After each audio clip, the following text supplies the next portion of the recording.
सी और डी के बीच जो वहाँ पर ट्रैक है वो थोड़ा सा गड़बड़ ट्रैक है, उड़ा खापड़ है। उसमें हमेशा देखा जाता है कि सब लड़का का टाइमिंग उसी में मर रहा है सर। अगर उसमें जो जय हिंद दोस्तों, मैं Deepak Kumar, ex commander coach Buddha सैनिक ट्रेनिंग सेंटर ब्यास नारायण। हमारे जो लड़के अभी दरोगा में सफल होकर के आए हैं, कुछ लड़के तो सीधा चले गए थे एग्ज़ाम देने के लिए, एनटीपीसी का एग्ज़ाम उन लोगों का, तो वो नहीं आ पाए। लेकिन जो लड़के यहाँ लोकल थे, कुछ तो बाहरी लड़के थे जो आए हैं, वो अपने बारे में बताएंगे और उनको क्या क्या समस्याएं आई, हमने जो प्रैक्टिस करवाया क्या उनके काम आए। तो बोलता है कि 8 घंटा मेहनत करवाते हैं बुद्धा में, ये है वो है। मैं आपके लिए करवाता हूँ ताकि किसी भी परिस्थिति में आप फेल ना हो। उसका मेन रीज़न है, सबसे पहले राणा जी अपना नाम और इंट्रोडक्शन बताइए। हाँ, मेरा नाम राणा जय हुआ। मेरा कल को सी शिफ्ट में मेरा एग्ज़ाम था, लेकिन क्या था कि 9 बजे एंट्री था, 9 बजे एंट्री था, बट वहाँ पे एंट्री कराया गया करीब 10:15 बजे के आसपास, और वो 10:15 बजे तो एंट्री हो चुका था। लेकिन फिर उसके बाद क्या हुआ कि वहाँ पर कैंपस में कुछ भी ऐसा टेंट वगैरह नहीं लगा हुआ था, धूप में ऐसे बैठना था, और 1 बजे के आसपास हम लोग का रनिंग स्टार्ट हुआ। तो ये जो रनिंग जब स्टार्ट हुआ तो मतलब इंसान, कोई भी इंसान अगर उतना बजे अगर होगा तो थोड़ा मेंटली ये लगना शुरू हो जाता है कि अब नहीं हो पाएगा। लेकिन यहाँ पे जो ट्रेनिंग दिया गया था 8-8 घंटा 9-9 घंटा का, वो कहीं ना कहीं उसका जो स्टेमिना था वो काम आया। वहाँ पर पानी का भी वो कोई इतना अच्छा व्यवस्था नहीं था कि गए और जाकर पानी वानी पी रहे हैं, वो सब कुछ भी नहीं था। बस यहाँ पर जो ट्रेनिंग दिलाया गया था उसकी वजह से कहीं ना कहीं वहाँ पे स्टे कर पाए और क्वालिफाई भी किए। मेरा टाइम 6:13 लगा था और यहाँ पे 6:16 लग रहा था। बहुत बढ़िया। हाई जंप में कोई दिक्कत? हाई जंप में तो मेरा फर्स्ट अटेम्प्ट में हो गया था, और बाकी शॉर्ट पुट में भी फर्स्ट में, सारा में फर्स्ट अटेम्प्ट में ही हुआ था।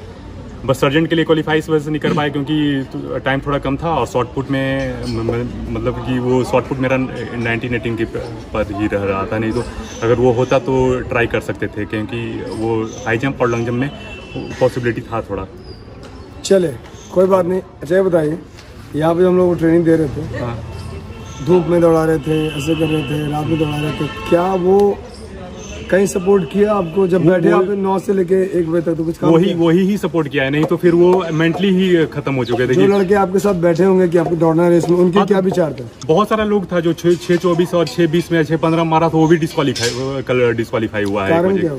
रीजन ये था कि वो मतलब करते होंगे 2 घंटा 1 घंटा और फिर छोड़ देते होंगे, वही रीजन बना होगा। और कोई, क्योंकि ये यहाँ पर पूरा स्टेमिना का फिर आना शुरू हो गया था, उतना स्ट्रेंथ रहेगा नहीं 3 घंटा 4 घंटा के बाद तो धूप में। अब जबकि 3 बार 4 बार पसीना से अगर हो रहा है तो स्ट्रेंथ कहीं कम रहा है, फिर भी मेंटली यहाँ पे जो है ना स्ट्रॉन्ग बना रहा था वो ट्रेनिंग की वजह से। चलिए बहुत बहुत धन्यवाद। अब हमारे दूसरे कैंडिडेट हैं, आप अपने बारे में बताइए। सर मेरा नाम राकेश कुमार हुआ, मैं चतरामा गांव से बिलोंग करता हूँ। मैंने 11 तारीख 20 शिफ्ट में मेरा एग्ज़ाम था। उस दौरान जब मैं गया तो मेरा 10:30 बजे मतलब रनिंग टेस्ट स्टार्ट हुआ, और 8-8:30 बजे हमको एंट्री दिया था। तो जब दौड़ने का मैंने कोशिश किया तो उसमें काफ़ी धूप था, लेकिन मेरे पास स्टेमिना काफ़ी सर ने बना दिए थे। यहाँ ट्रेनिंग मिला था, उसका अगर कोई भी यहाँ ट्रेनिंग सेंटर के लिए आता है और यहाँ मतलब करता है, उसका 75% भी अगर यूज कर लेता है सर जो ट्रेनिंग देते हैं, तो मैं गारंटी के साथ यहाँ इतना दावा करता हूँ वो सफल होकर आएंगे। अगर किसी के पास 1 महीना भी है, 1 महीना 75% सर जो होमवर्क करवाते हैं अगर वो कर लिया तो उसका स्टेमिना ऑलरेडी रिलीज हो जाएगा, और एग्ज़ाम जो टेस्ट देने जा रहे हैं कोई भी सैनिक का, उसमें वो सफल होकर आएंगे। और ट्रैक के बात जब बता रहे हैं कि ट्रैक जो एक साइड था, जो सी और डी के बीच जो वहाँ पर ट्रैक है वो थोड़ा सा गड़बड़ ट्रैक है, उड़ा खापड़ है। उसमें हमेशा देखा जाता है कि सब लड़का का टाइमिंग उसी में मर रहा है सर। अगर उसमें जो स्टेप मेंटेन कर लिया वो सफल होकर ही आएगा। और ए से बी तक जो वहाँ पर ट्रैक है वो बहुत अच्छा ट्रैक है, खाली पर दौड़ सकते हैं, लेकिन ए या बी सिर्फ खाली पर दौड़ सकता है। और सी या डी जिसका शिफ्ट है वो हमेशा जूता पहन के दौड़े, क्योंकि वहाँ का ट्रैक मतलब कि उस समय बहुत धूप चल रहा है, इसलिए हॉट हो जाता है। दोस्तों भी इसलिए मैं कहना चाहता हूँ, बुद्धा में आइए, मेहनत कीजिए, बुद्धा है तो सारे सैनिक के लिए सपना मुमकिन है। मुमकिन है ना? बिल्कुल। बहुत बहुत धन्यवाद। तो ये बताए बहुत आप बताइए रहा, क्योंकि हम तो स्टार्टिंग में आए थे तो मेरे को 8:30 आप इससे पहले दौड़ लगाते थे कभी?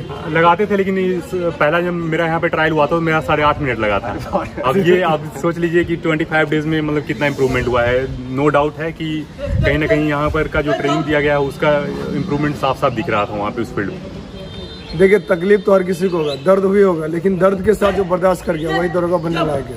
और वो जो बता रहे थे अभी कि वो ट्रैक के बारे में, ट्रैक में क्या है बीच बीच में कहीं पे पैच है और पैच में क्या है ना कि बालू है, तो उसको थोड़ा ध्यान रखना होगा।